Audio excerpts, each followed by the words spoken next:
Hello bachon, let's read the question. The question is, a particle execute SHM, that is simple harmonic motion, on a straight line path. The amplitude of oscillation is 2 cm when the displacement of the particle from the mean position is 1 cm.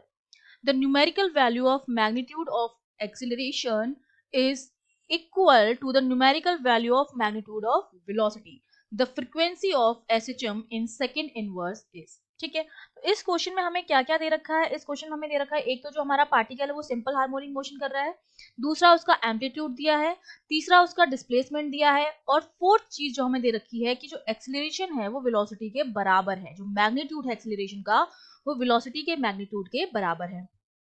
तो इसके अगर की concept की बात करें तो की concept में हमें पता होना चाहिए कि जब हम एसएचएम की बात कर रहे हैं, जो कि एक पीरियोडिक मोशन होता है, एक रिपीटेड मोशन होता है, उसमें जो हमारा v होता है, वेलोसिटी होती है, उसका जो इक्वेशन होता है वो हमारा दिया जाता है omega under root a square minus x square से। सिमिलरली हमारा जो एक्सेलरेशन है वो दिया जाता है ओमेगा स्क्वायर एक्स से।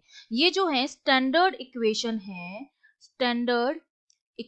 है स्पीड और एक्सेलरेशन की फॉर सिंपल हार्मोनिक मोशन। ठीक है, अब हमें दे रखा है कि हमारा जो वेलोसिटी है और एक्सेलरेशन जो है वो क्या है, दोनों इक्वल है, मैग्नीट्यूड इक्वल है, मतलब v का जो मैग्नीट्यूड है वो a के मैग्नीट्यूड के इक्वल है।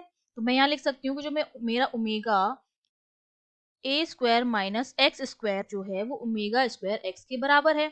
यहाँ पर हमारा जो x है वो तो हमारा क्या है, डिस्प्लेसमेंट है, a जो है आपका वो कैपिटल A जो है आपका वो एम्पलीट्यूड है, जो कि आपका क्या होता है, मैक्सिमम डिस्प्लेसमेंट होता है। ठीक है, और ओमेगा आपकी जो है वो एंगुलर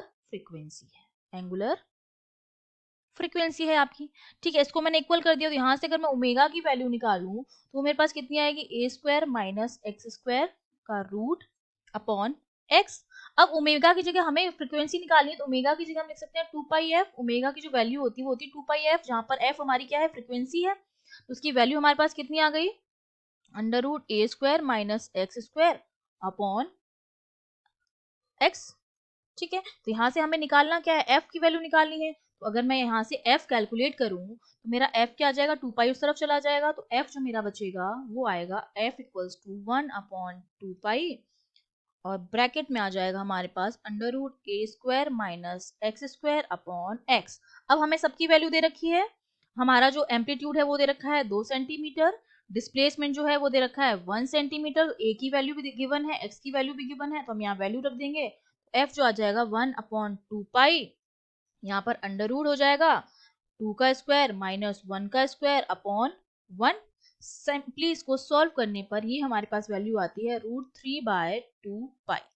ठीक है, और यही हमको कैलकुलेट करनी थी फ्रीक्वेंसी, तो हमारी जो फ्रीक्वेंसी आई है वो हमारे पास कितनी आई है, 3/2 पाई के बराबर आई है। That means C option is the correct option. I hope you understood well. All the best.